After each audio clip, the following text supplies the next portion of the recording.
1 week before his 18th birthday, my grandson told me, "The best birthday gift would be so we can finally split the money." The next morning, I dissolved the family estate, disinherited every single relative, and disappeared quietly, what I left on his desk. It shattered the whole family. I'm glad to have you here. Follow my story until the end and comment the city you're watching from, so I can see how far my story has reached. My name is Dolores, and I am 66 years old. For 5 years since Harold died, I thought I had been building something beautiful with my family. I thought the love I poured into them, the sacrifices I made, the money I spent, were investments in relationships that mattered. I was wrong. You know what, Grandma? The best birthday gift you could give me would be if you just died already so we could finally split the money. Those words came from my 17-year-old grandson, Axel, as he lounged in my kitchen, eating cereal from a bowl that cost more than some people make in a week. He said it so casually, like he was commenting on the weather. His spoon clinked against the fine china as he spoke, the sound echoing in my chest like a funeral bell. I was standing at the stove, making his favorite blueberry pancakes for what I thought was a sweet grandmother-grandson breakfast. The batter was perfectly mixed, the griddle heated to just the right temperature. Steam rose from the pan, carrying the warm scent of vanilla and butter that usually filled our kitchen with comfort. But in that moment, everything turned cold. My hand froze on the spatula. The pancake I was flipping fell back into the pan with a wet slap. I felt something inside me crack, not like glass breaking, but like ice forming in my veins. For 66 years, I had lived believing that family meant something, that blood created bonds that couldn't be broken. That love, real love, existed between the people who shared your name and your history. "What did you just say?" I whispered, turning around slowly. Axel didn't even look up from his phone. He was scrolling through something, probably calculating how much money he would inherit when I was gone. His dark hair fell across his forehead the same way his grandfather Harold's used to, but there was none of Harold's warmth in those eyes. They were cold, calculating, predatory. "Come on, Grandma, don't act all shocked. We all know you're getting old. Mom and Dad are always talking about how much money we'll have when you're gone. You've had a good run." The casual cruelty of it took my breath away. This was the child I had helped raise, the boy I had taken to baseball games, bought expensive cleats for, paid for his private school tuition when his parents claimed they couldn't afford it. This was the grandson who had sat on my lap just a few years ago, listening to stories about his grandfather, promising he would always take care of his grandma when she got old. I reached into my apron pocket and felt the small digital recorder I always carried. It was a habit I had developed after Harold died, recording conversations with lawyers, doctors, anyone who might later claim I had misunderstood something important. Being a widow had taught me to protect myself with evidence. My fingers found the record button and pressed it silently. "Axel, honey, that's a terrible thing to say. You don't really mean that." He finally looked up, and I saw something in his expression that chilled me to the bone. Impatience, like I was a slow waitress taking too long to bring his order. "Look, Grandma, let's be real here. You're 66. You've been sick a lot lately. Mom says you're probably going to need a nursing home soon anyway, and that's just going to eat up all the money. Wouldn't it be better for everyone if you just, went peacefully? Then me, Mom, and Dad could actually use the money for important stuff. I want to buy a Tesla when I turn 18 next week. Do you know how much those cost?" I knew exactly how much they cost. $60,000. I knew because Axel had been hinting about wanting one for months, and I had actually been considering it as his 18th birthday gift. The irony made my stomach turn. "Important stuff," I repeated, my voice hollow. "And I suppose keeping your grandmother alive isn't important." He shrugged, the gesture so casual it felt like a physical slap. "You've lived your life already. I'm just getting started. Besides, "What are you even doing with all that money? You just sit around this big house all day. At least we would do something fun with it." The pancakes were burning. I could smell them, but I couldn't move. I stood there watching my grandson, this young man I had loved unconditionally, reduce my entire existence to an inconvenient obstacle between him and a sports car. "Your parents feel the same way?" I asked quietly. "Are you kidding? Dad's been researching nursing homes for months. He found this place in Florida that only costs like $3,000 a month. Mom says once you're there, you'll probably forget all about us anyway, so it'll be like a win-win situation." $3,000 a month. I was currently giving this family $8,000 every month to cover their mortgage, car payments, credit cards, and Axel's allowance. $8,000 that came from the life insurance money Harold had left me. Money that was supposed to last me through my golden years. I thought about Harold then, about how he used to sit in that very chair where Axel now sat, reading me the morning paper over coffee. Harold would bring me wildflowers from the garden and tell me I was still as beautiful as the day he married me. He would never have imagined that the grandson who carried his name would someday sit in his chair and wish for his wife's death. "Grandma, the pancakes are burning."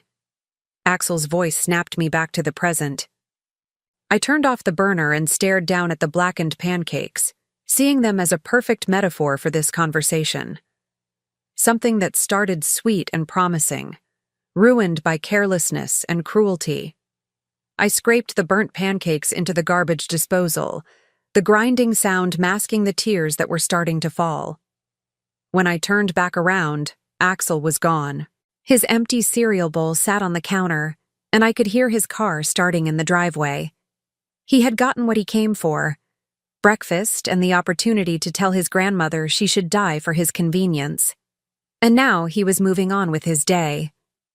I stood alone in my kitchen, surrounded by the trappings of a life I had thought was full of love. The expensive appliances I had bought hoping to create warm family memories. The dining table where we had shared thousands of meals. The photographs on the refrigerator showing birthdays, graduations, holidays. All the moments I had documented believing they were evidence of our bond. But as I looked at those pictures now, I began to see them differently. In every photo, I was the one reaching out. I was the one smiling the biggest, hugging the tightest, giving the most. And everyone else was just going through the motions.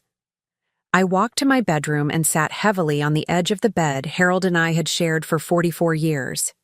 His pillow still carried a faint trace of his aftershave, even after 5 years.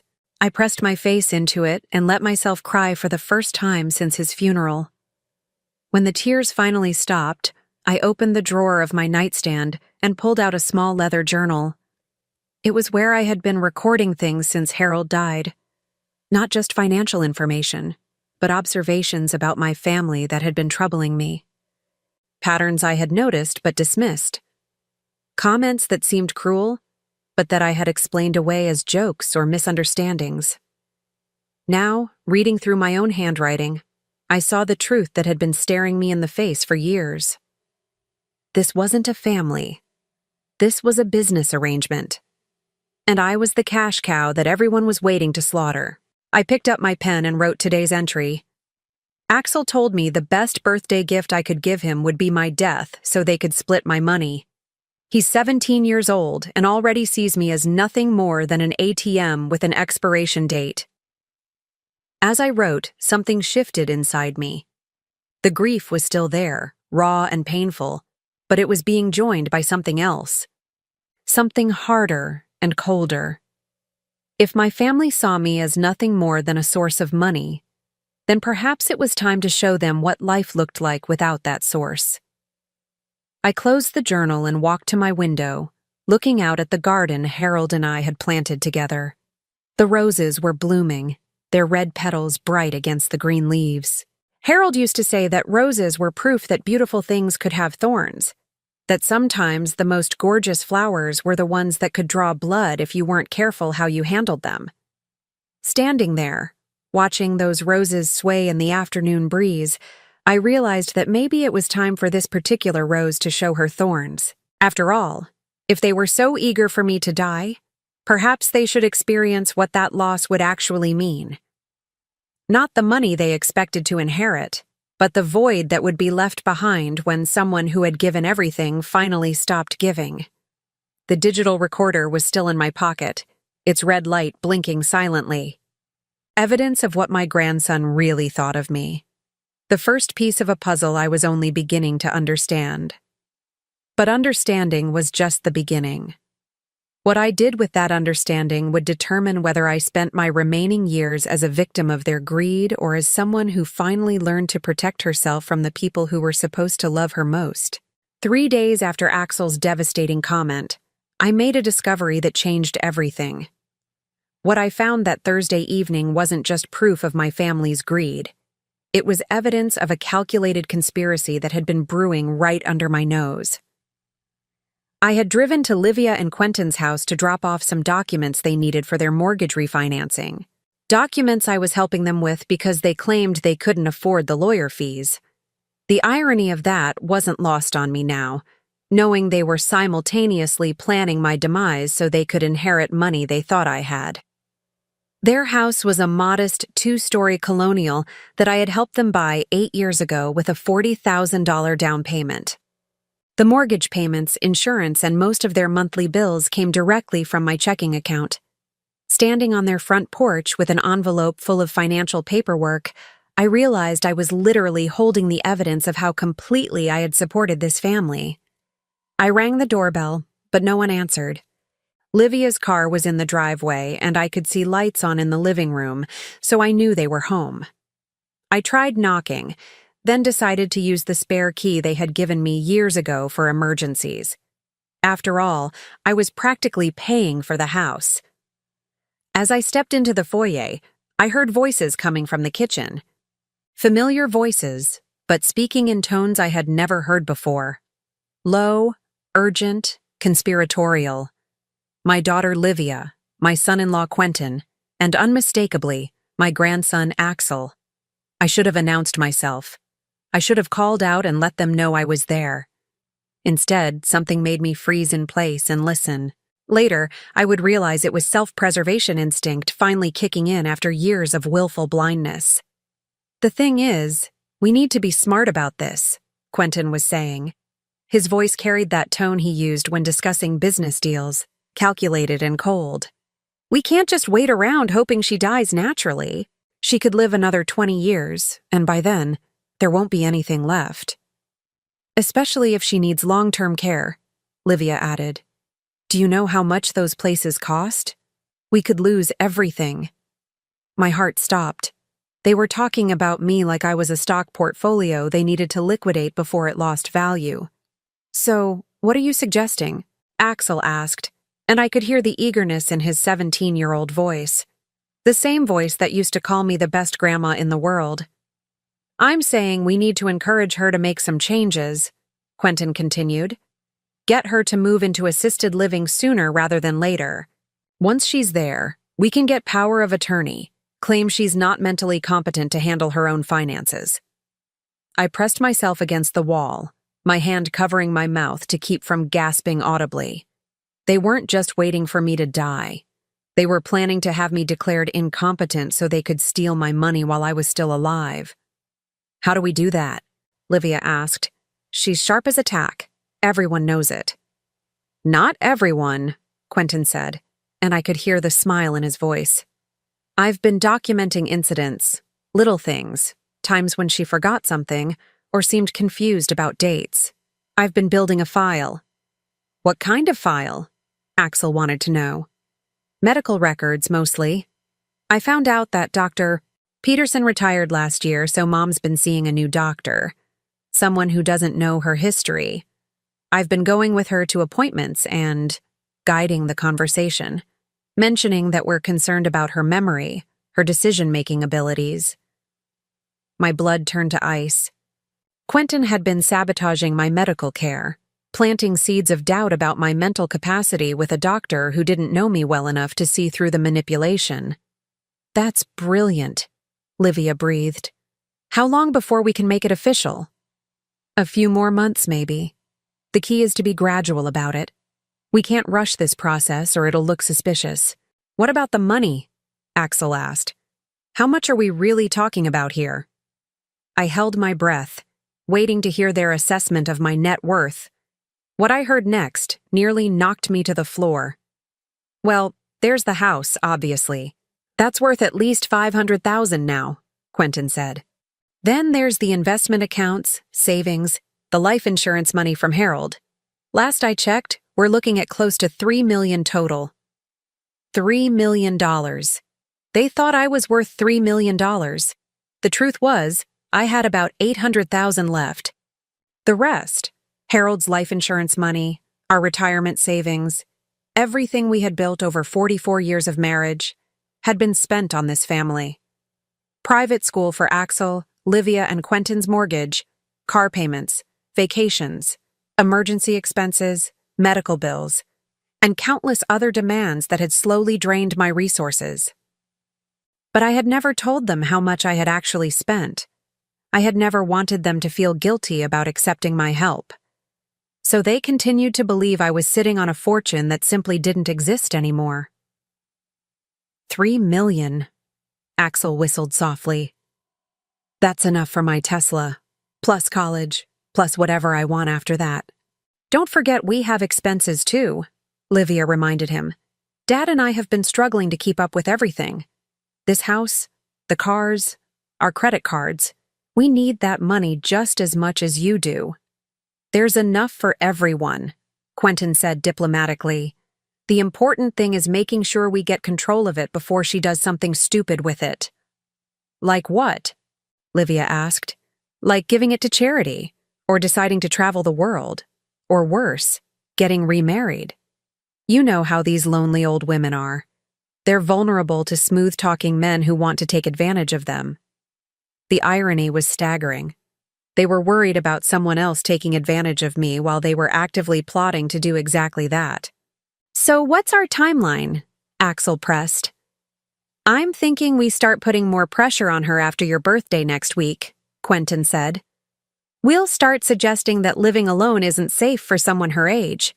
Maybe mention a few incidents where she seemed confused or forgetful. Get her used to the idea that she needs more help than she's been admitting. And then, Livia prompted, then we help her choose a nice facility, somewhere comfortable but not too expensive. We want to preserve as much of the estate as possible. What if she refuses? Axel asked. She won't have a choice if she's been declared incompetent, Quentin explained patiently, like he was teaching a business seminar. Once we have power of attorney, we make all the decisions. Where she lives, how her money gets spent, everything. I had heard enough, more than enough. I backed quietly toward the front door, my heart pounding so hard I was sure they would hear it in the kitchen. My hands were shaking as I turned the key in the lock and slipped back outside. Sitting in my car in their driveway, I stared at the house I had helped them buy, processing what I had just learned. This wasn't a family meeting about normal concerns. This was a calculated conspiracy to defraud me, to steal my independence, and to warehouse me in some cheap facility while they lived off the money I had spent 44 years earning and saving. The worst part wasn't even the money. It was the methodical, business-like way they had discussed destroying my life. There was no emotion in their voices, no guilt or hesitation. They talked about having me declared incompetent, the same way they might discuss refinancing a loan or choosing a vacation destination. I thought about Axel's comment 3 days earlier, about how the best birthday gift would be my death. Now I understood that death would actually be inconvenient for them. They needed me alive but helpless, a cash cow they could milk until every last penny was gone. As I drove home through the familiar streets of the neighborhood where I had lived for 23 years, I felt something fundamental shift inside me. The grief and shock from Axel's comment were still there, but they were being joined by something harder and more dangerous. Clarity. For the first time in years, I was seeing my family with absolute clarity. Not through the lens of love and hope and willful blindness, but with the sharp focus of someone who had finally stopped making excuses for inexcusable behavior. They thought I was a naive old woman who could be easily manipulated. They thought I was so desperate for their love that I would never question their motives or protect myself from their schemes. They thought I was weak, vulnerable, and stupid. They were about to learn how wrong they were. Back in my house, I went to my bedroom and opened the drawer where I kept my important papers. Behind my birth certificate and social security card was something I had hoped I would never need: a second will. One I had written and had notarized 5 years ago, right after Harold died, when I was feeling paranoid about making sure my affairs were in order. This will was very different from the one my family knew about. The official will that my lawyer had filed left everything to Livia and, through her, to Axel. But this second document, this insurance policy I had created in a moment of widow's caution, had a very different beneficiary list. I pulled out the sealed envelope and held it in my trembling hands. Inside was a document that would change everything. A document that represented a choice I had hoped I would never have to make. But after what I had overheard tonight, I realized this wasn't really a choice at all. It was survival. I opened my journal and wrote, "They think I have $3 million. They have no idea I've already spent most of it on them. They're planning to have me declared incompetent and steal what's left. They think I'm weak and confused and easy to manipulate." I paused, pen hovering over the page, then added, "They're wrong about everything. And they're about to find out exactly how wrong." Tomorrow was Friday. Next week, Axel would turn 18 and expect his $50,000 birthday gift. The week after that, they planned to begin their campaign to have me declared incompetent and institutionalized. But I had plans of my own now. Plans they couldn't imagine and wouldn't see coming until it was far too late to stop them. After all, they wanted to treat me like a foolish old woman who didn't understand what was happening around her. Perhaps it was time to show them just how much this foolish old woman had been understanding all along. The morning after discovering my family's conspiracy, I woke with a strange sense of calm. For the first time in years, I wasn't wondering if I was being too sensitive or misinterpreting their behavior. I had heard the truth with my own ears, recorded it on my digital device, and now I knew exactly where I stood. I was no longer their beloved grandmother and mother. I was their mark. But what they didn't know was that their mark had been watching them much longer than they had been watching me. While they thought they were being clever with their little schemes, I had been documenting their behavior in my journal for months. Every cruel comment dismissed as a joke, every financial demand justified as a temporary need, every manipulation disguised as concern for my welfare. I had just been too afraid to believe what the evidence was telling me. Now I was ready to conduct my own test. I started with Livia. My daughter called that Friday morning, as she did every week, ostensibly to check on my well-being, but really to monitor my financial situation. "Hi, Mom. How are you feeling today?" Her voice carried that artificially sweet tone she used when she wanted something. "Actually, I'm worried about something," I said, settling into Harold's old chair with my morning coffee. "I had a meeting with my financial advisor yesterday, and he told me something disturbing." I hadn't had any such meeting, of course, but I needed to see how quickly the news would travel through my family network. "What kind of something?" Livia's voice sharpened with interest. "Well, you know how I've been helping you and Quentin with the mortgage and other expenses?" I paused, letting the question hang. It turns out I may have been more generous than I should have been. "What do you mean?" Now she sounded genuinely worried. "My advisor says at the rate I've been spending, I might need to cut back significantly. He's concerned about my long-term financial security." The silence on the other end of the line stretched for several seconds. When Livia finally spoke, her voice was carefully controlled. "How much of a cutback are we talking about? Not, 'Are you okay?' Or, 'What can we do to help?' Just immediate concern about how this might affect their cash flow." He suggested I might need to reduce the monthly support I give you from $8,000 down to maybe $2,000, just until I can get a better handle on my situation. $2,000? Livia's voice pitched higher. Mom, that won't even cover our mortgage payment. We're counting on that money. I know, sweetheart, and I'm sorry. But I have to think about my own future, too. What if I need long-term care someday? Those facilities are so expensive. You don't need to worry about that, Livia said quickly. If something happens, we'll take care of you. You don't need to hoard money for some nursing home. Hoard money. As if keeping enough to care for myself in my old age was some kind of character flaw. I hope so, honey. But my advisor says I need to be more careful. He actually suggested I should consider downsizing this house. Maybe move into something smaller, more manageable. Sell the house? Livia's voice was sharp with alarm. Mom, you can't do that. That house has so much sentimental value.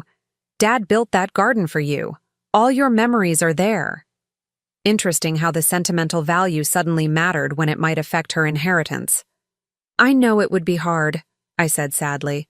But if I sold it, I could invest the money and have a steady income stream. Maybe even increase the support I'm able to give you and Axel. I could practically hear the gears turning in her head, calculating whether a lump sum from the house sale might be better than monthly payments. Let me talk to Quentin about this, she said finally. Maybe we can figure out some alternatives.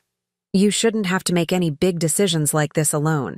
That's very sweet of you, dear. I was hoping you'd say that. Family should stick together, shouldn't we? After I hung up, I sat back and started the stopwatch function on my phone. I wanted to see how long it would take for this fabricated financial crisis to make its way back to me through other family members. It took exactly 3 hours and 17 minutes. Quentin called first, his voice smooth and concerned in that professional way he used with difficult clients. Dolores, Livia mentioned you're having some financial concerns. I hope you don't mind, but I'd be happy to take a look at your portfolio. Sometimes these financial advisors try to scare older clients into making unnecessary changes. That's very thoughtful of you, Quentin, but I'm not sure I'm ready to share all those details just yet. It feels very personal. Of course. But if you're worried about long-term care costs, there might be some strategies we could explore. Ways to protect your assets while still ensuring you get the care you need. Protect my assets. He meant hide them so I could qualify for government assistance while preserving their inheritance. What kind of strategies? I asked innocently. Well, sometimes it makes sense to transfer assets to family members early. That way they're not counted when determining eligibility for certain programs. It's perfectly legal, and it ensures the money stays in the family where it belongs. Where it belongs. As if money I had earned and saved somehow naturally belonged to them instead of me. That sounds complicated, I said. And wouldn't that mean I'd be giving up control of my own money? Not necessarily. We could set up a trust. Make sure you still have access to what you need while protecting the rest. I know some excellent lawyers who specialize in elder care planning. I'll bet you do, I thought. Lawyers who would help you steal my money legally. Let me think about it, I said. This is all very overwhelming. Of course. But Dolores, please don't make any major decisions without talking to us first. We care about you, and we want to make sure you don't get taken advantage of by people who don't have your best interests at heart. The irony was so thick, I could have choked on it. 2 hours later, Axel called. My 17-year-old grandson, who had wished for my death less than a week ago, was now suddenly concerned about my financial well-being. Grandma, Mom told me you're having money problems. Is everything okay? I don't know if I'd call them problems exactly. I just need to be more careful about my spending. Does this mean you won't be able to give me the $50,000 for my birthday? There it was. No preamble, no real concern for my situation. Just a direct question about how this might affect his expected windfall. I don't know yet, sweetheart. $50,000 is a lot of money. Maybe we could find a smaller gift that would still make you happy. The silence stretched so long I thought the call had dropped. But you promised, he said finally, and I could hear the petulance in his voice. I've been counting on that money. I already picked out the car I want. I know, and I'm sorry. But sometimes circumstances change. Maybe instead of a car, we could look at something more practical. A nice laptop for college or some clothes? A laptop? His voice rose with indignation. Grandma, everyone my age has a laptop. I don't need another laptop. I need a car. Need, I repeated. Axel, you already have a car. The Honda I bought you last year. That piece of junk? It's embarrassing. All my friends have nice cars. I can't pull up to college in a Honda Civic. The Honda Civic that had cost me $22,000, which he now dismissed as a piece of junk because it didn't properly display his status. Honey, there are people your age who would be grateful to have any car at all. Yeah, well, I'm not other people.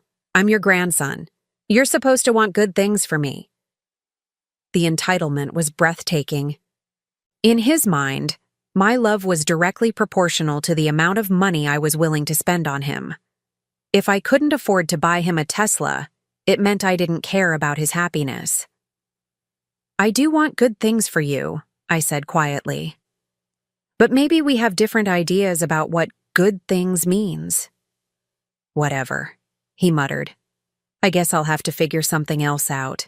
After he hung up, I sat in Harold's chair for a long time, thinking about the 3 conversations I had just had. My fictional financial crisis had revealed everything I needed to know about my family's true feelings. Not one of them had expressed genuine concern for my well-being. Not one had offered to help me through a difficult time. Their only worry was how my imaginary money problems might affect their access to my very real money. But the most telling part was how quickly they had all jumped to the same solution. I should give them control of my assets, for my own protection. They weren't even being subtle about it anymore. That evening, I called my real financial advisor, Martin Henderson. Martin had been managing Harold's and my investments for 12 years, and he was one of the few people who knew the true state of my finances. Dolores, he said warmly when his secretary put me through. How are you doing? I haven't heard from you since our quarterly review last month. I'm doing well, Martin. But I need to ask you about something. If I wanted to make some significant changes to my estate planning, what would that process look like? What kind of changes are you considering? Let's say I wanted to remove my current beneficiaries and designate new ones. How quickly could that be done? There was a pause. Martin knew my family situation, knew how much I had been supporting Livia and Quentin financially. Is everything all right, Dolores? Everything is becoming very clear, I said, which is different from being all right, but it's progress. Changes like that can be made relatively quickly if you're certain about them. Are you certain? I thought about Axel's casual wish for my death. I thought about the conspiracy meeting I had overheard. I thought about 3 phone calls today that had confirmed everything I had feared about my family's motivations. I'm certain, I said. When can we meet? How about Monday morning, 10 o'clock? Perfect. And Martin, I want you to prepare several different options. I may be making some very substantial changes. After I hung up, I walked through my house, looking at it with new eyes. This house that Livia was so concerned about me selling. The house where Harold and I had built our life together, where we had raised our daughter, where we had dreamed about growing old surrounded by people who loved us. It was still a beautiful house, full of beautiful memories. But it was also a shrine to a life that no longer existed. Harold was gone, and the family I thought we had created together was nothing but an illusion maintained by my monthly financial contributions. Maybe it was time to stop living in a shrine to the past and start building something real for whatever future I had left. In my bedroom, I opened my journal and wrote, Today I tested them. They failed completely. They don't see me as a person with my own needs and fears and rights. They see me as a resource to be managed and eventually consumed. The test is over. Now it's time for the results. Outside my window, the garden Harold and I had planted together was in full bloom. Roses, daisies, hollyhocks, all the flowers we had chosen because they would come back year after year. creating something beautiful that would last. But even the most beautiful garden needed tending, and sometimes tending meant pulling up the weeds that were choking out everything else. Tomorrow was Saturday. Axel's birthday party was next Friday. By then, I needed to have all my pieces in place. Because if my family wanted to treat me like a naive old woman who could be easily manipulated, I was going to show them exactly how naive this old woman really was. By Monday morning, I had made all the necessary appointments. Martin Henderson, my financial advisor. Robert Chen, my estate attorney. Dr. Patricia Williams, a geriatric psychiatrist whom Martin had recommended. Each of them now had copies of my digital recordings, my journal entries, and a detailed timeline of my family's behavior over the past 6 months. I wasn't just protecting myself anymore. I was building an airtight case. The changes to my will were executed by Tuesday. The transfer of assets began on Wednesday. By Thursday, exactly 1 week after I had overheard that devastating conversation in my daughter's kitchen, everything was in place. Friday morning dawned crisp and clear. Axel's 18th birthday. The day he expected to receive $50,000, and instead would learn what happened when you wished for your grandmother's death. I had invited the whole family for dinner to celebrate Axel's milestone birthday. Livia had been thrilled by the invitation, probably thinking it meant I was feeling generous despite my supposed financial concerns. Quentin had volunteered to pick up a cake from the expensive bakery downtown. Axel had been sullen but cooperative, no doubt expecting his Tesla down payment to materialize over dessert. They arrived at 6 o'clock sharp, all smiles and false affection. Livia brought flowers from the grocery store, chrysanthemums that had cost maybe $12. Quentin carried the expensive cake like it was his generous contribution to the festivities. Axel wore a new shirt that I had probably paid for through his monthly allowance. "Happy birthday, sweetheart," I said, embracing my grandson. He felt tense in my arms, impatient to get through the pleasantries and get to the gift-giving portion of the evening. We made small talk through dinner. Pot roast, Axel's favorite, with mashed potatoes and green beans from the garden Harold and I had planted. The conversation was stilted, artificial. Everyone was performing their role in this family charade, but the underlying tension was palpable. Finally, as I served the cake, Livia brought up what they had all been thinking about. "So, Mom, how did your meeting with the financial advisor go this week? Are things looking any better?"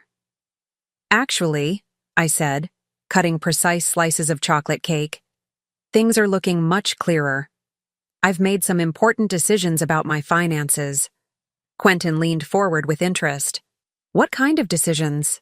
I set down the knife and looked around the table at the 3 people who had spent the last week plotting to steal my independence and my money. Well, I realized that Martin, that's my advisor, was absolutely right about one thing. I have been far too careless with my money. "We told you we'd help you figure out a better plan," Livia said quickly. "You don't have to handle this alone." "That's very generous of you," I said, my voice perfectly calm. "But I've already handled it. I've made some significant changes to protect my assets and ensure my long-term security." Axel finally looked up from his cake, a flicker of worry crossing his face. "What kind of changes?" "Well, first, I've moved most of my liquid assets into a trust that can only be accessed for my medical care and daily living expenses. It's completely protected now." The silence that fell over the table was deafening. I continued cutting cake as if I were discussing the weather. "I've also made arrangements for my ongoing care. If I ever become unable to manage my own affairs, there's a professional guardian service that will step in. I'll never have to worry about being taken advantage of by people who might not have my best interests at heart." Quentin's fork clattered against his plate. "Dolores, that seems a bit extreme. Family should take care of family." "I couldn't agree more," I said, meeting his eyes directly. "Family should take care of family. They should protect each other. They should never, ever conspire to steal from each other." The temperature in the room seemed to drop 10 degrees. Livia's face went pale. Mom, what are you talking about? I reached into my sweater pocket and pulled out my small digital recorder. I set it on the table next to the birthday cake, its silver surface gleaming in the chandelier light. I'm talking about the conversation you had last Thursday evening. The one where you discussed having me declared mentally incompetent so you could steal my money. The one where you planned to warehouse me in some cheap facility while you lived off my life savings. Axel's mouth fell open. Quentin started to speak, but I held up my hand. Please, let me finish. I've been very patient, listening to all of you scheme and plot. Now it's your turn to listen. I pressed the play button on the recorder. Quentin's voice filled the dining room, crystal clear and utterly damning. I'm saying we need to encourage her to make some changes. Get her to move into assisted living sooner rather than later. Once she's there, we can get power of attorney, claim she's not mentally competent to handle her own finances. I let it play for 30 seconds before hitting stop. The silence that followed was absolute. 27 minutes, I said conversationally. That's how long you spent discussing the best way to destroy my life. Very thorough, very detailed, very recorded. Livia was staring at the device like it was a poisonous snake. Mom, you don't understand. We were just worried about you. Worried about me? I laughed, and the sound was sharp enough to make them all flinch. Let me play another part for you. I fast-forwarded to Axel's voice. 3 million. That's enough for my Tesla, plus college, plus whatever I want after that. Axel went white. Grandma, I didn't mean— Oh, but you did mean it, I interrupted. Just like you meant it when you told me the best birthday gift I could give you would be my death so you could split the money. Yes, I recorded that conversation too. I reached into my other pocket and pulled out a manila envelope, placing it beside the recorder. This contains copies of all my recordings, my journal entries documenting your behavior over the past year, and statements from 3 medical professionals confirming that I am of completely sound mind. It also contains copies of the new legal documents I've executed this week. Quentin found his voice first, though it came out as a hoarse whisper. What kind of legal documents? A new will, for starters. The old one left everything to Livia and Axel. This one has different beneficiaries entirely. Who? Livia's voice was barely audible. The American Cancer Society, the local food bank, the children's hospital where I used to volunteer. Organizations that actually help people instead of exploiting them. Axel shot to his feet, his chair scraping against the hardwood floor. You can't do that. That money is supposed to be ours. Actually, I said, still sitting calmly with my hands folded, that money is mine. I earned it. I saved it. And I can leave it to whoever I choose. But we're your family. Livia's voice cracked with desperation. Are you? I asked quietly. Because family members don't usually conspire to steal from each other. Family members don't wish for each other's deaths. Family members don't plot to have their elderly relatives declared incompetent and locked away. We would never have actually gone through with it, Quentin said quickly. We were just discussing options. For 27 minutes, in great detail, including specific timelines and methods. I picked up the recorder again. Would you like me to play the part where you discussed which nursing homes would be cheapest? This is insane, Axel said, his voice rising. You're punishing us for having a private conversation. A private conversation about destroying my life and stealing my money, I replied. Yes. I suppose I am punishing you for that. I stood up slowly, feeling strangely calm despite the chaos erupting around me. There's more, I said. I've also made arrangements for my monthly financial support to end immediately. The $8,000 I've been giving you each month? That stops today. Livia gasped. Mom, we can't afford— You'll figure it out, I said. After all, you're both capable adults. You managed before I started helping you, and you can manage again. You're destroying this family, Quentin accused, his professional composure finally cracking. No, I said firmly. You destroyed this family when you decided to see me as nothing more than a source of money. When you taught your son that his grandmother's death would be a birthday gift. When you plotted to steal my independence and dignity. I walked to the window and looked out at Harold's garden, where the roses were still blooming despite the approaching autumn. I loved you, I said without turning around. All of you. I would have given you anything you needed, supported you through any crisis, been there for you no matter what. All I wanted in return was to be treated with basic respect and decency. Mom, please, Livia was crying now. We can fix this. We can start over. I turned back to face them, and I felt something settle in my chest. Something that might have been peace. No, I said. We can't, because this isn't a mistake or a misunderstanding. This is who you are, who you've always been. I just finally stopped making excuses for you. Axel was staring at me with something approaching hatred. So that's it? You're just going to cut us off completely? You cut yourselves off, I replied. The moment you decided I was worth more to you dead than alive. I walked to the front door and opened it, the cool evening air rushing into the house. I think it's time for you to leave now. Take your cake with you. I won't be needing it anymore. They filed out in stunned silence, Quentin carrying the expensive cake like a prop from a play that had ended badly. Livia paused at the door, tears streaming down her face. Mom, this isn't how families are supposed to work. You're right, I said quietly. Families are supposed to love and protect each other. They're supposed to treasure the time they have together. They're supposed to see each other as precious, not as obstacles to overcome. I started to close the door, then paused. Happy birthday, Axel, I called out to my grandson, who was standing beside his father's car with his hands clenched into fists. I hope you got everything you deserved tonight. As their car pulled out of my driveway, I closed the door and leaned against it, suddenly exhausted. It was done. After 66 years of believing that family was everything, I had finally learned to put myself first. The house felt different now. Quieter, but not empty. Clean, like a fresh start. I walked back to the dining room and looked at the table still set for 4, the birthday cake half eaten, the recorder still sitting beside the flowers that had probably cost $12 and represented the full extent of their gratitude for everything I had given them. Tomorrow, I would start figuring out what my life looked like without them in it.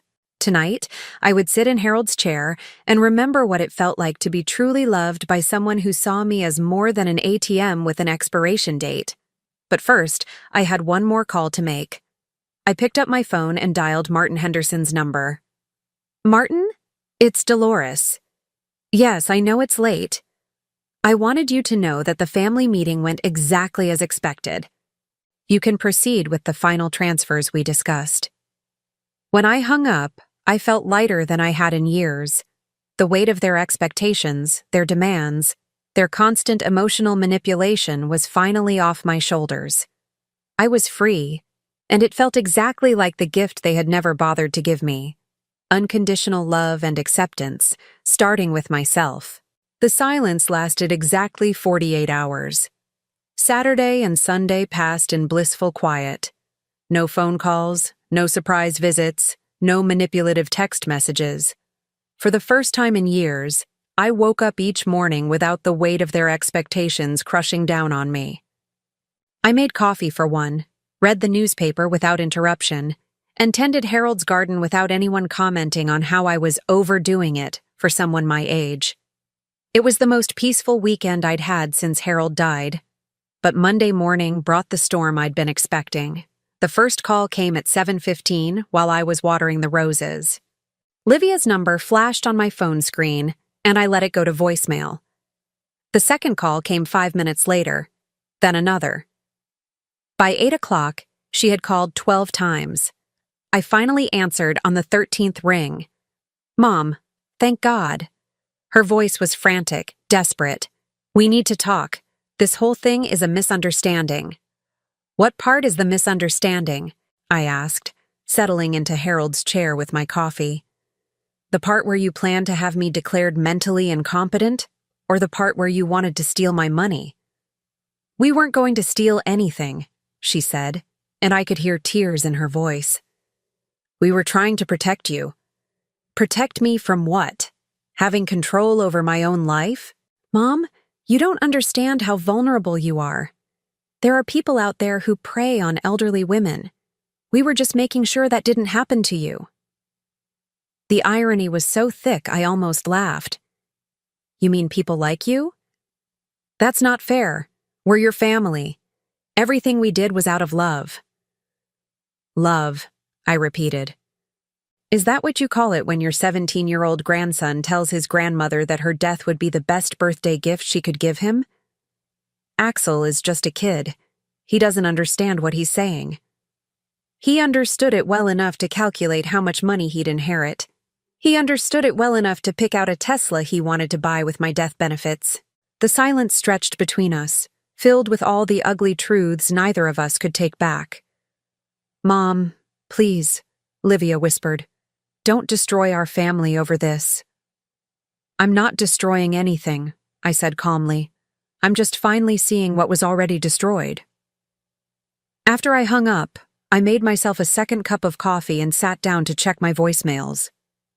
There were 17 of them, Livia pleading, Quentin trying to sound reasonable and professional, Axel, surprisingly, saying nothing at all. But it was the 18th message that caught my attention, a voice I didn't recognize. Mrs. Dolores Patterson, this is Amanda Morrison from Elder Care Advocacy Services. We've received some concerning reports about your welfare, and we'd like to schedule a wellness check at your earliest convenience. My blood ran cold. They hadn't wasted any time. I immediately called Martin Henderson. Dolores, he said, answering on the first ring. I've been expecting your call. You've gotten some interesting visitors this morning, haven't you? How did you know? Because they called me first. Your son-in-law wanted to know if there was any way to contest the changes you made to your estate. He seemed very concerned about your mental state. And what did you tell him? I told him that I've been working with you for 12 years, that you're as sharp as ever, and that any attempts to question your competency would be met with the full documentation we've prepared, including those recordings. I felt some of the tension leave my shoulders. What about this elder care advocacy thing? Standard procedure when someone files a concern report. Don't worry, Dr. Williams is expecting their call. She's prepared to conduct any competency evaluation they might request. Dr. Patricia Williams, the geriatric psychiatrist Martin had recommended. We'd spent 2 hours together on Wednesday, during which she'd conducted a comprehensive mental status examination and declared me not only competent, but remarkably well-adjusted for someone dealing with family exploitation. How long will this go on? I asked. Until they realize they have no legal standing and no chance of success. Your documentation is airtight, Dolores. They can't prove you're incompetent because you're not. And they can't contest your right to change your will because it's your money to do with as you please. After I hung up with Martin, I decided to take a drive. I needed to get out of the house, away from the phone, away from the memories of Friday night's confrontation. I found myself driving to the cemetery where Harold was buried, something I hadn't done since the anniversary of his death 6 months ago. His headstone was simple granite with his name, dates, and the inscription we'd chosen together. Beloved husband and father. I sat on the small bench nearby and told him about everything that had happened. You would have been so disappointed in them, I said to the quiet air. Especially Axel. You had such hopes for him. A gentle breeze stirred the leaves of the oak tree shading Harold's grave, and I found myself remembering the man I'd married 50 years ago. He'd been 21 when we met, working construction to pay for night school. He'd had calloused hands and big dreams, and he'd loved me with a fierce protectiveness that never felt controlling. You always said family was everything, I continued. But you meant real family. People who chose to love each other, not just people who happened to share DNA. When I got home, there were 3 cars in my driveway. Livia's Honda, Quentin's BMW, and a small silver sedan I didn't recognize. Through my living room window, I could see people sitting on my front porch. I parked in the garage and entered through the kitchen, hoping to avoid the confrontation waiting outside. But before I could even set down my purse, the doorbell rang, and rang, and rang. Finally, I opened the door to find not just my family, but a well-dressed woman in her 40s carrying a clipboard and wearing the kind of professionally sympathetic expression that social workers perfected. "Mrs. Patterson, I'm Amanda Morrison from Elder Care Advocacy Services. These are your family members, I believe." "Unfortunately," I said, "we're here to conduct a welfare check.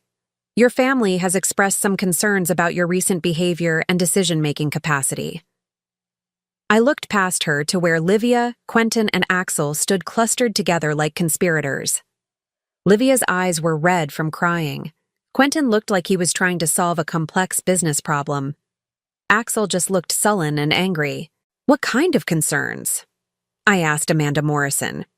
"They've reported that you've been making erratic financial decisions, that you've become paranoid and suspicious of family members who are trying to help you, and that you may be suffering from some form of dementia or age-related cognitive decline." I stepped back and opened the door wider. "Please come in, all of you." We assembled in my living room like opposing armies.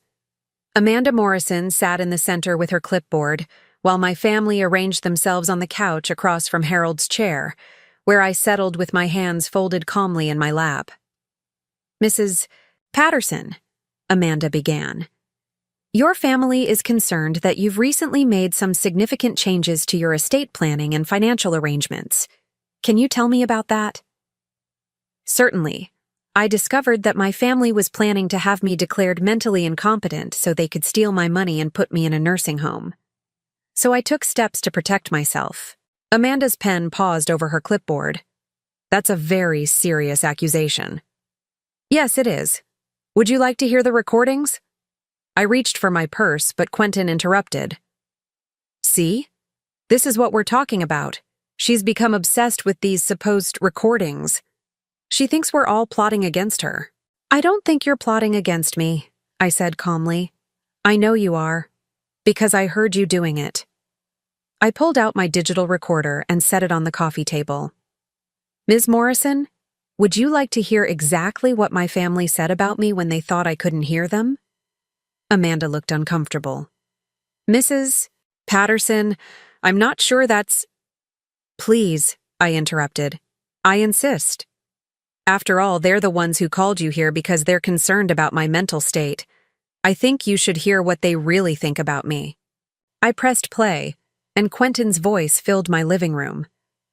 "Once she's there, we can get power of attorney, claim she's not mentally competent to handle her own finances." Amanda's eyes widened. I fast-forwarded to another section. "The key is to be gradual about it. We can't rush this process or it'll look suspicious." By the time I reached Axel's voice discussing how much money he'd inherit when I died, the room was completely silent, except for the damning evidence of their conspiracy. Amanda Morrison looked from the recorder to my family and back to me. "Mrs. Patterson, how long have you been aware of these discussions?" "I've been documenting concerning behavior for months," I said. "But I overheard this particular conversation last Thursday evening, the day before I changed my will." "You changed your will in response to this?" "I protected myself in response to this. Wouldn't you?" Amanda turned to Livia. "Ma'am, is this recording accurate?" Livia's face was red with embarrassment and anger. "It's taken completely out of context. We were just discussing what would happen if Mom needed care. Every family has these conversations." "Do they?" Amanda asked. "Do most families discuss having elderly relatives declared incompetent and placed in the cheapest possible facilities?" "We would never actually do that," Quentin said quickly. "We were just exploring options." "For 27 minutes, I added, "with very specific timelines and strategies." Amanda made several notes on her clipboard, then looked back at me. "Mrs. Patterson, can you tell me about the financial changes you've made?" "I moved most of my assets into a protected trust that can only be used for my care." I appointed a professional guardian service to oversee my affairs if I ever become unable to do so myself. And I changed my will to leave my estate to charitable organizations instead of to people who see me as an obstacle to their inheritance. And you made these decisions voluntarily, without any outside pressure or influence? Completely voluntarily. In fact, I made them specifically to avoid outside pressure and influence. Amanda spent another 20 minutes asking me questions about my daily activities, my medication management, my social connections. I answered everything clearly and thoroughly, occasionally referencing my journal when I needed specific dates or details. Finally, she closed her clipboard and stood up. Mrs. Patterson, based on this interview, I see no evidence of cognitive decline, dementia, or impaired decision-making capacity. You appear to be a competent adult who has made rational choices to protect yourself from family members who were, frankly, planning to exploit you. Livia shot to her feet. This is ridiculous. You're just going to take her word for everything? I'm going to take the evidence, Amanda said firmly, including the recordings of your family planning to defraud an elderly relative. Mrs. Patterson, would you like me to file a report about these threats? I considered it for a moment, looking at the three people who had once been the center of my world. They looked frightened now, desperate, like cornered animals. No, I said finally. I don't want to file charges. I just want them to leave me alone. Amanda nodded. I'll note that in my report. But I have to advise you that if this behavior continues, if there are any further attempts to harass or intimidate you, you should contact law enforcement immediately. After Amanda left, my family and I faced each other across the living room that had once been filled with birthday parties and Christmas mornings and ordinary Sunday dinners. Are you happy now? Axel asked, his voice bitter. You've turned everyone against us. I didn't turn anyone against you, I said. I just stopped pretending that what you were doing was acceptable. This isn't over, Quentin said, his professional mask slipping completely. You can't just cut off your own family. Watch me, I replied. They left without another word, and I locked the door behind them.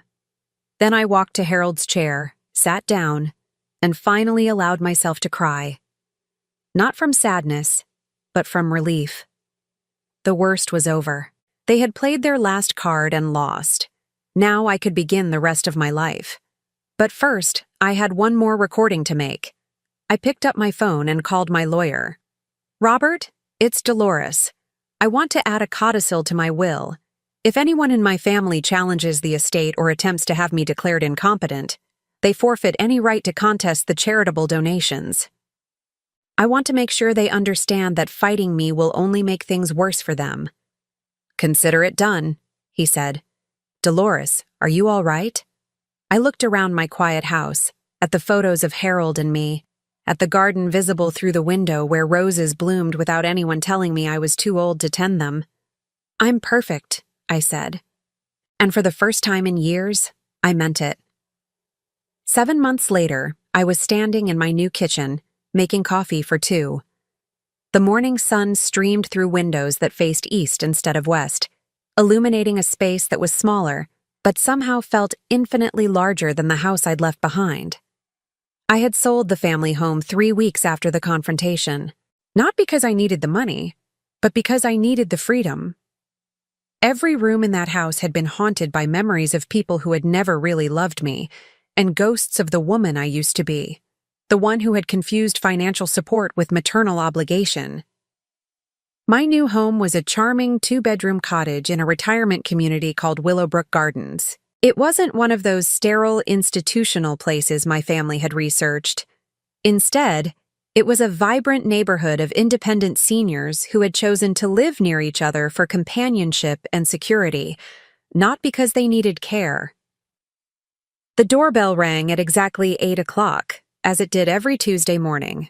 "Good morning, sunshine," called Margaret Winters as she let herself in with the spare key I'd given her. Margaret was 72, a retired teacher who lived 3 houses down and had become my closest friend in this new life I'd built. "Morning, Maggie," I called back, pouring coffee into two mismatched mugs I'd bought at a local pottery shop. Ready for our adventure? We had started taking day trips together 6 weeks after I'd moved in. Today we were driving to a small town 90 minutes away that was famous for its antique shops and farmers market. Simple pleasures, but they felt revolutionary after years of scheduling my life around other people's demands. "Did you see the article in this morning's paper?"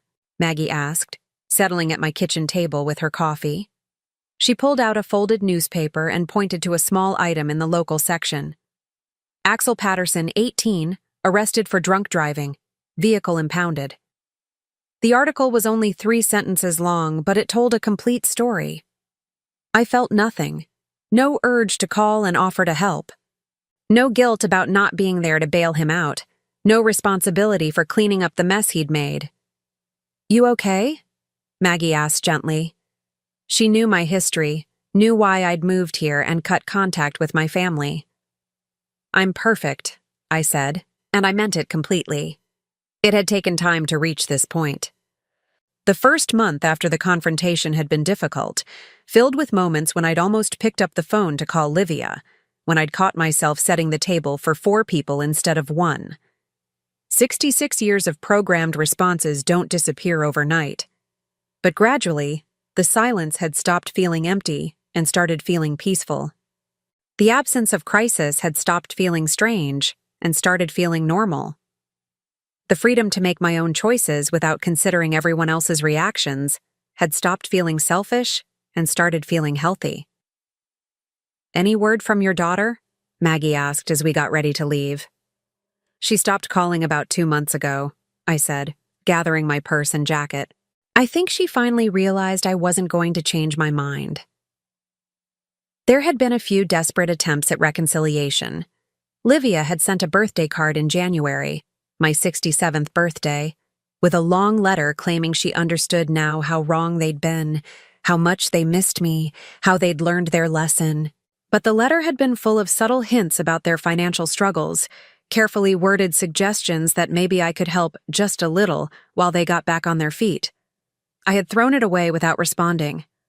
Quentin had tried a more direct approach, showing up at my old house before realizing I'd sold it. The new owners had given him my lawyer's contact information, and Robert Chen had informed him that any further attempts to contact me would be considered harassment. Axel had done nothing. No calls, no letters, no attempts at apology. In a strange way, his silence was the most honest response of all. He had never really known me as a person, only as a source of money. Without that function, I simply didn't exist for him. And that was fine with me. Maggie and I drove through the countryside, past farms and forests that were just beginning to show their autumn colors. She told me about her grandchildren, real grandchildren who called her because they wanted to hear her voice, not because they needed money. Children who visited because they enjoyed her company, who brought her drawings they'd made at school and stayed for lunch just to spend time together. "You know what I realized?" I said as we pulled into the farmer's market parking lot. "I spent so many years mourning the family I thought I had that I never allowed myself to build the life I actually wanted." "And what did you want?" Maggie asked. I thought about it as we walked among the vendor booths, past displays of fresh vegetables and homemade preserves and handcrafted jewelry. I wanted to matter to someone, not because of what I could give them, but because of who I was. And do you matter to someone? I looked around at the bustling market, at the vendors who knew my name and asked about my week, at the other customers who had become casual friends over the months I'd been coming here, at Maggie, who had invited me to join her book club and her walking group and her volunteer activities at the local animal shelter. "Yes," I said, "I matter to me, and that turns out to be enough." We spent the morning browsing through antique shops, not looking for anything in particular, but enjoying the stories behind old photographs and vintage jewelry and furniture that had outlasted the families who'd once owned it. I bought a small wooden box that had once held someone's treasured letters, thinking I might use it to store the journal entries I'd been writing about this new chapter of my life. Over lunch at a small cafe, Maggie asked the question I'd been expecting for months. Do you ever regret it? Cutting them off completely? I considered this while I ate my soup and watched the other diners around us. Couples who held hands across the table. Families where the conversation flowed naturally, where laughter seemed genuine instead of performed. People who clearly enjoyed each other's company. I regret that it was necessary, I said finally. I regret that the people I loved most in the world saw me as nothing more than a resource to be exploited. I regret that I spent so many years making excuses for inexcusable behavior. I paused, then added, but I don't regret protecting myself. I don't regret choosing my own well-being over their convenience. And I don't regret discovering what my life could be like when it's actually mine. On the drive home, I told Maggie about the letter I'd received the previous week from the children's hospital. They'd used part of my donation to fund a new playroom in the pediatric ward, and they'd sent photos of children who were dealing with serious illnesses but still finding reasons to smile and laugh and play. That money is doing something beautiful now, I said. It's bringing joy to children who need it instead of funding entitled adults who don't deserve it. Your husband would be proud, Maggie said softly. I thought about Harold, about the man who had loved me unconditionally for 44 years, and never once made me feel like my value was tied to my bank account. If he could see me now, living in a house filled with peace instead of obligation, surrounded by friends who chose my company instead of relatives who tolerated my presence, I knew he would approve. That evening, as I sat in my new favorite chair reading a book I'd chosen for pleasure instead of obligation, my phone rang. For a moment my heart jumped, thinking it might be family news. But the caller ID showed the number for Willowbrook Gardens' main office. Dolores, this is Nancy from the community center. We're still looking for someone to coordinate our holiday gift drive for the local women's shelter. Are you interested? I had been volunteering more since moving here, finding ways to use my time that felt meaningful instead of mandatory. The gift drive would involve organizing donations, coordinating with the shelter staff, and helping to distribute presents to women and children who were starting over after leaving dangerous situations.